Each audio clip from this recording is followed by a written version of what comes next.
వసంతవల్లరికి స్వాగతం.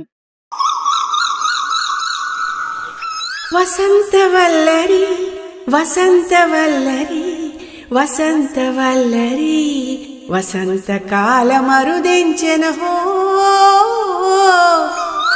వసంతకాలమరుదెంచెనహో వసంతలక్ష్మియే కథలనాలపించగా వసంతలక్ష్మియే కథలనాలపించగా వసంతకాలమరుదెంచెనహో వసంతకాలమరుదెంచెనహో వసంతవల్లరి వసంతవల్లరి వసంతవల్లరి.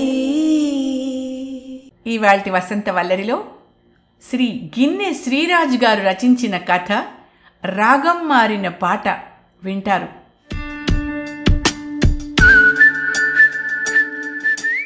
ఆ ఇద్దరు చాలా దారుణమైన నిర్ణయం తీసుకున్నారు. The great young chap Ravikumar and the great college beauty Madhavilatha ఒకరినొకరు గాఢంగా ప్రేమించుకున్న నేరానికి బతికుండి సాధించలేని ప్రేమను చంపి తమ పెద్దవాళ్ళని సాధించాలని నిర్ణయించుకున్నారు. సృష్టి ప్రారంభమైంది లగాయితూ తరతరాలుగా ఎన్నో ప్రేమ కథలు పుట్టాయి, పుడుతున్నాయి. కానీ సుఖాంతమైన ప్రేమ కథలు తక్కువ. ఈ ప్రేమ కథకి సుఖాంతం లేదు. అదేమిటో గాని మనిషిలో ప్రేమ పుట్టుకొచ్చేటప్పుడు ప్రకృతి చాలా అందంగా కనిపిస్తుంది. ఆకాశం నిర్మలంగా ఉంటుంది, గాలి చల్లగా వీస్తుంది, గులాబీయే కాదు గడ్డి పువ్వు కూడా సువాసనలు వెదజల్లుతుంది అంటాడు రవి. వాళ్ళిద్దరూ కలుసుకున్నప్పుడు వాతావరణం అందంగా ఉంటుందో, అందమైన వాతావరణం చూసి వాళ్ళు కలుసుకుంటారో చెప్పడం కష్టం.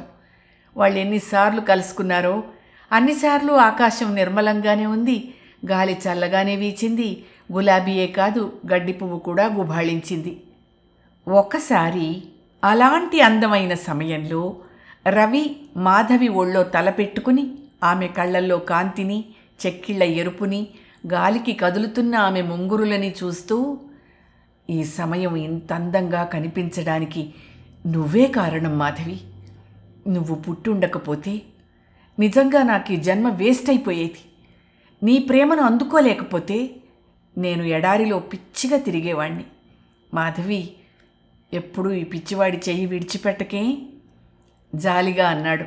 అమ్మో, నీ చెయ్యి వదిలి నేను బతకగలనా? అతన్ని గుండెలికి పసివాణ్ణి హత్తుకున్నట్టు దగ్గరికి లాక్కుంది. Love at first sight, love at every sight. ఆ ఇద్దరూ మెంటల్గా ఒక్కటైపోయారు. ఎన్నో మాట్లాడుకోవాలనుకుంటారు, తీరా కలుసుకున్నాక మాట్లాడుకోవడం మర్చిపోతారు, ఒకరినొకరు చూసుకుంటూ ఉండిపోతారు. అందుకే వాళ్ళు రోజు ఉత్తరాలు రాసుకుంటారు. అందులో పున్నమి చంద్రుణ్ణి, పండు వెన్నెలని, కలువ పువ్వుల్ని, పిల్ల తెమ్మెరల్ని వర్ణించుకుంటారు. ఓవర్ నైట్ డ్రీమ్స్ చెప్పుకుంటారు. మచ్చుకి, డియర్ రవి, రాత్రి నాకు మంచి కలొచ్చింది. నువ్వు చంద్రుడివట. ఇద్దరం కలిసి ప్రణయ సామ్రాజ్యంలో వెలిగిపోతున్నావంట. మనమంటే కిట్టని వాళ్ళు మన మధ్య మంటలు రేపి మనల్ని వేరు చేయాలని ప్రయత్నించారంట. ఎవరైనా వెన్నెల్ని చంద్రుణ్ణి వేరు చేయగలరా? ఏమో, చేస్తారేమో. అందుకే అలా జరిగితే వెన్నెల చీకట్లో కలిసిపోయి మరి రానంది. రవి, నన్ను విడిచి దూరంగా వెళ్ళవు కదూ, నీ వెన్నెలకి కన్నీళ్లు కల్పించవు కదూ, నీ మాధవి. మాధవి రాసిన ఉత్తరాన్ని చదివినన్నిసార్లు ముద్దులు పెట్టుకున్నాడు రవి. ఉత్తరంలో అత్తరు ఘుమఘుమలు, మనస్సులో ప్రేమ తరంగాలు. క్షణాలు యుగాలనిపించి ముందుకు సాగిపోయింది వాళ్ల ప్రేమ కథ. మా ప్రేమను ఎవరూ కాదనలేరు, మమ్మల్ని ఇద్దరినీ ఎవరూ వేరు చేయలేరు అనుకుంటున్న సమయంలో కథ మరో ట్రాక్కి మళ్ళింది. ఎలా?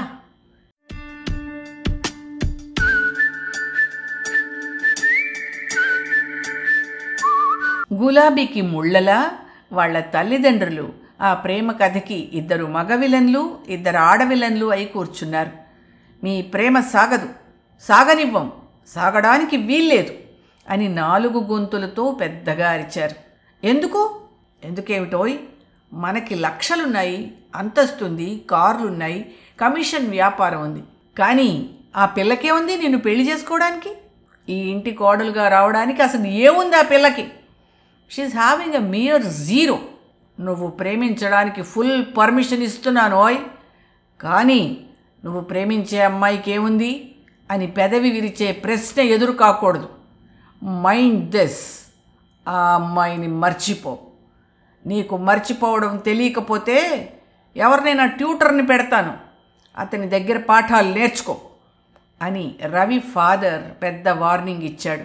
ఒరే రవి, మీ నాన్నగారి మాట విను. ఆ అమ్మాయినే నువ్వు కావాలనుకుంటే నా శవాన్ని చూస్తావు.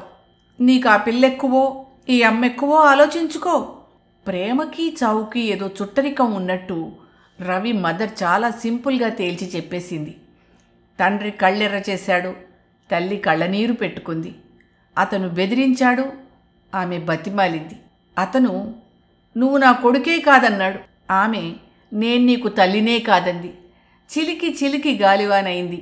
రవికుమార్ బుర్ర చెడిపోయింది.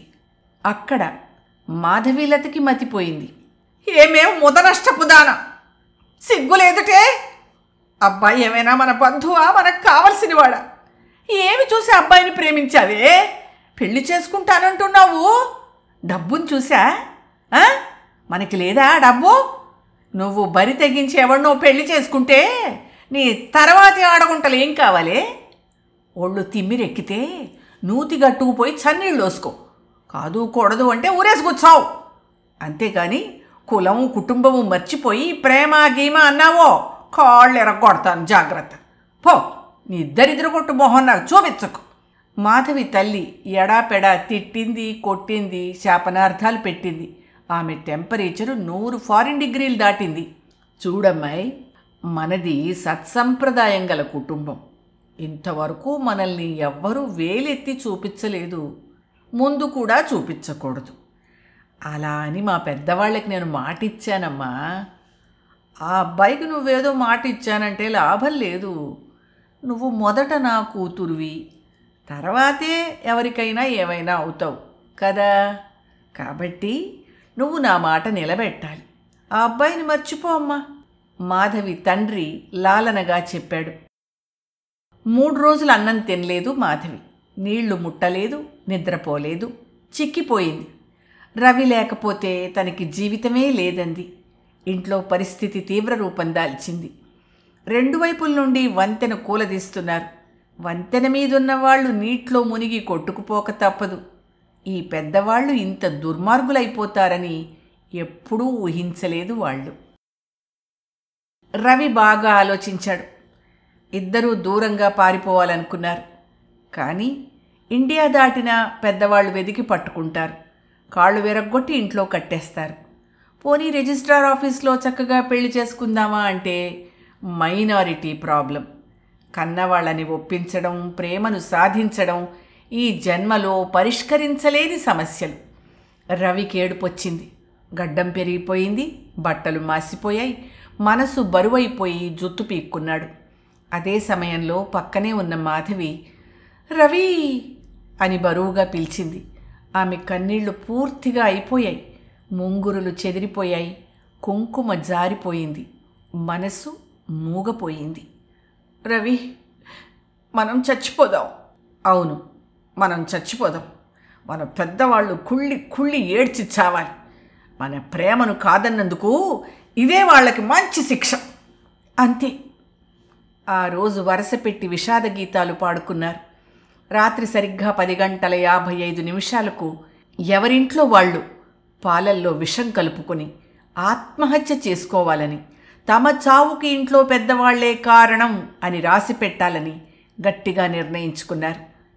పెద్దవాళ్లు తమ పిల్లల ప్రేమని నిరాకరించడానికి 2 కారణాలు కనిపిస్తున్నాయి. జీవితంలో ప్రేమలో ఫెయిల్ అయిన బాపత్తు గల పెద్దవాళ్ళు అక్కసుతో వద్దంటారు. 2, అసలు జీవితంలో ప్రేమలో పడక అందులోని తీపి తెలియక అంతస్తు అది ఇది అంటూ కాదంటారు. తమ పెద్దవాళ్ళకి ప్రేమించడం తెలిసినా, ప్రేమను ప్రోత్సహించినా రవి, మాధవి ప్రేమ కోసం ప్రాణాలు విడిచిపెట్టడానికి సిద్ధపడరు. ప్రేమ గురించి తెలియని పెద్దవాళ్ళు చెడ్డవాళ్ళు అనుకున్నారు. ఆ రాత్రి 10:20 అయింది. ఇంకా 35 నిమిషాల సమయం ఉంది. రవి గది తలుపులు పూర్తిగా వేశాడు. తనకెదురుగా టేబుల్ మీద ఫోటోలో మాధవి నవ్వుతోంది. పక్కనే పాల గ్లాస్. చిటికెడు విషాన్ని తనలో కలుపుకుని వలయాలుగా గ్లాసులో పాలు తిరుగుతున్నాయి. మాధవి ఫోటో నుండి బయటకొచ్చింది. రవి తల నిమిరింది. అతని నుదుటి మీద ముద్దు పెట్టుకుంది. గట్టిగా గుండెలకి హత్తుకుంది. అంతలోనే తుర్రుమంది. కొన్ని నిమిషాల్లో తను ఎక్కడికో ఎవరికీ అందనంత దూరంగా వెళ్ళిపోతాడు. మాధవి కూడా అంతే. తన తండ్రి ఎంత చెడ్డవాడు. ఫ్లాష్ బ్యాక్లో రవి తండ్రి కనిపించాడు. నేపథ్యంలో వినిపించాయి అతని మాటలు. హోరి పిచ్చి సన్నాసి, నేను చెడ్డవాణ్ణనుకుంటున్నావా? కాదురా, నీ మంచి కోరే మంచివాణ్ణి. అందుకే ఆ పువర్ గర్ల్ కోసం నీ ఫ్యూచర్ పాడు చేసుకోవద్దు అంటున్నాను. ప్రేమించిన అమ్మాయిని పెళ్లి చేసుకుంటే థ్రిల్ ఉండదు. మోస్ట్ అన్హ్యాపీ థింగ్ అంతకన్నా మరొకటి ఉండదు. కొన్నాళ్ళగా అందం మీద అలర్జీ వస్తుంది నీకు. అండర్స్టాండింగ్ పోయి ఒకరినొకరు ద్వేషించుకోవడం మొదలెడతారు. నువ్వెవరో నీకు తెలియకుండా అడ్రస్ పోగొట్టుకుంటావు. మై డియర్ సన్, అందుకే నా మాట వినిపించుకో. నీకు ఓపిక ఉంటే బిజినెస్ చెయ్యి. నిన్ను ఫారిన్ పంపించమంటావా? రేపే వీసా రప్పిస్తాను. పోనీ రాజకీయాల్లోకి దిగి దేశాన్ని ఉద్ధరిస్తానంటావా? ప్రొసీడ్. లేకపోతే నీకు మంచి పర్సనాలిటీ ఉంది, అంతకు మించిన అందం ఉంది. సినిమాల్లో హీరో వేషాలు వేయి. ఇప్పుడు మంత్రుల కన్నా హీరోలకే గొప్ప పేరుంది. ఈ లక్షలు, ఈ మేడలు, ఈ పొలాలు, ఈ అకౌంట్లు, ఈ కార్లు, ఈ ఫర్నిచరు, ఈ గెస్ట్ హౌసులు, ఈ పూల పాన్పులు, ఈ నౌకర్లు, ఈ కుక్కలు, ఈ అలంకారాలు, ఈ అహంకారాలు, ఈ అధికారాలు అన్నీ నీవి. నీవే నీవే. రవి పెద్దగా అరిచాడు. నో, నాకివేవీ వద్దు. నాకు మాధవి కావాలి. ఆమె ప్రేమ కావాలి. ఆమె దక్కనప్పుడు నేనెందుకు? చచ్చిపోతాను. నేను చచ్చిపోతాను. చచ్చిపోతావా? All right. చచ్చిపోయి నన్నేదో సాధించాలనుకుంటున్నావా? Not at all. ఒక రోజు, ఒక నెల, ఒక సంవత్సరం బాధపడతాను. ఆ తర్వాత మర్చిపోతాను. నాకు నచ్చిన వాడికి నా ఆస్తంతా ఇచ్చేస్తాను. ఈ కాలచక్రం ఆగిపోదు. నా ఫ్యాక్టరీ నిలిచిపోదు. ఆ చైతన్యం ఆగిపోదు.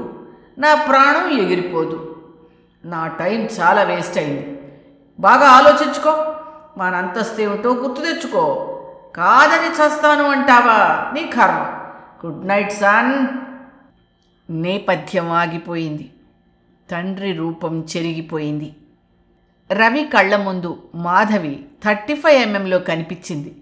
తండ్రి లక్షలు, బంగళాలు, పూలపాన్పులు, నౌకర్లు, అధికారాలు, ఇంకా చాలా చాలా చాలా ఆమె రూపాన్ని పూర్తిగా కప్పేస్తూ 70 mm సూపర్ పానావిజన్ కలర్లో కనిపించాయి. ఆ డబ్బు ముందు మాధవి కనిపించటం లేదు. అవును, ఒక్క ప్రేమ కోసం తను ఎన్నో త్యాగం చెయ్యాలి. ఒక ఆడపిల్ల కోసం అందరికీ అన్నింటికీ దూరం కావాలి. తన 100 ఏళ్ల బతుక్కి జనగణమన పాడాలి. మాధవి దగ్గర అన్నీ పొందాడు. అన్నీ తీసుకున్నాక మళ్ళీ మాధవి ఎందుకు?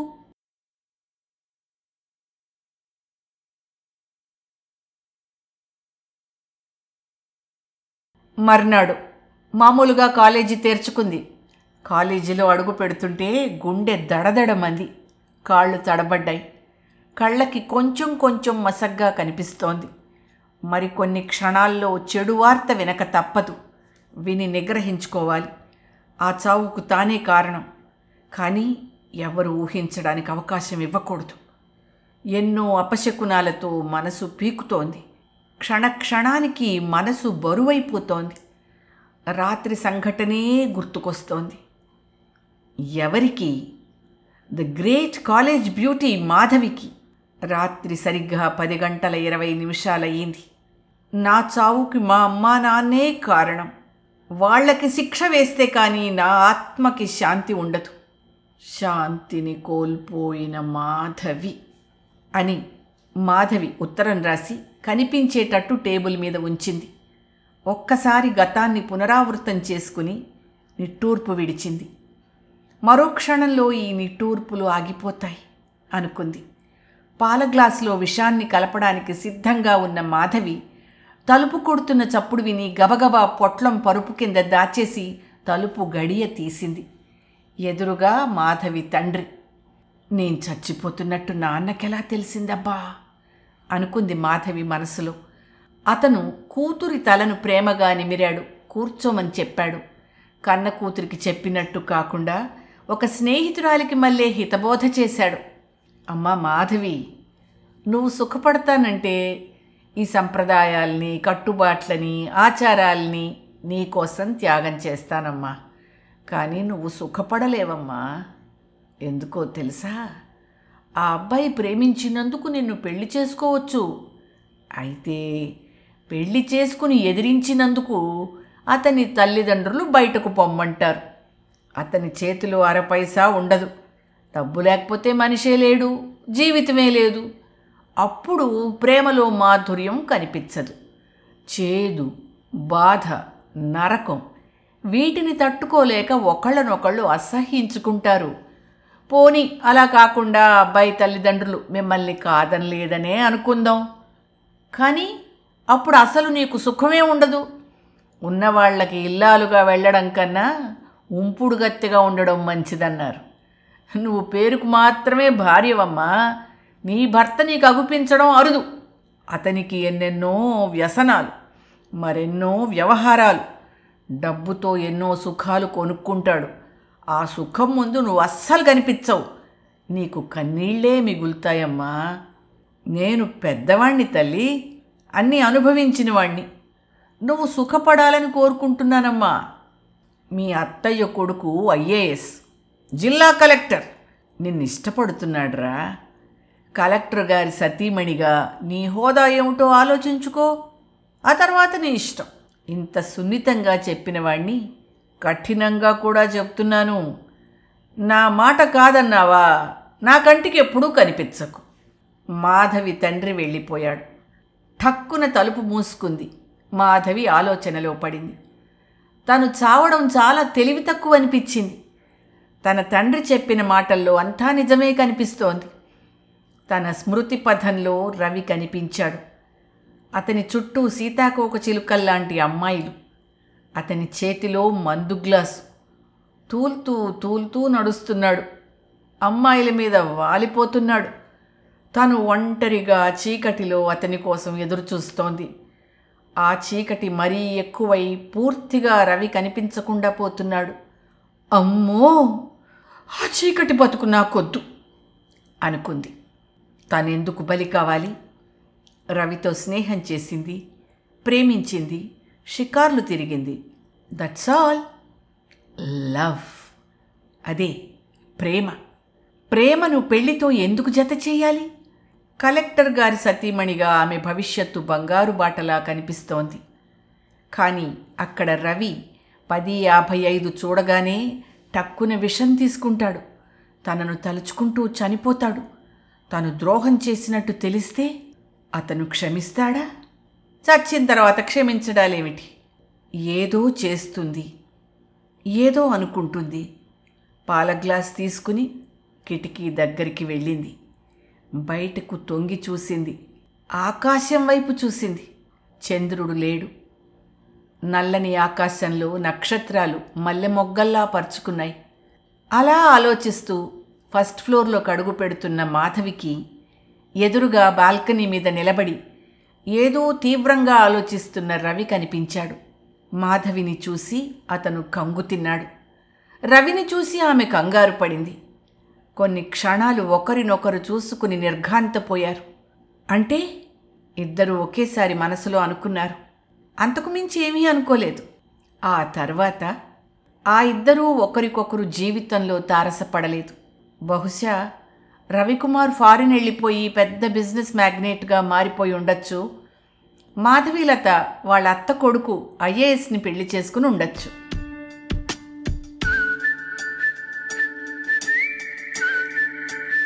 వసంతవల్లరిలో శ్రీ గిన్నె శ్రీరాజ్ గారు రచించిన కథ రాగం మారిన పాట విన్నారు. వసంత వల్లరిలో ఇవాల్టి కార్యక్రమం మీకు నచ్చిందని ఆశిస్తున్నాను. అందుకే లైక్ చేసి మీ మిత్రులకు బంధువులకు లింక్ను షేర్ చేసి మీ అమూల్యమైన అభిప్రాయాన్ని నాకు కామెంట్ బాక్స్లో తెలియచేయమని, వసంత వల్లరికి సబ్స్క్రైబ్ చేయమని విన్నవించుకుంటూ మీ వసంతలక్ష్మి అయ్యగారికి సెలవు మరి. Thank you.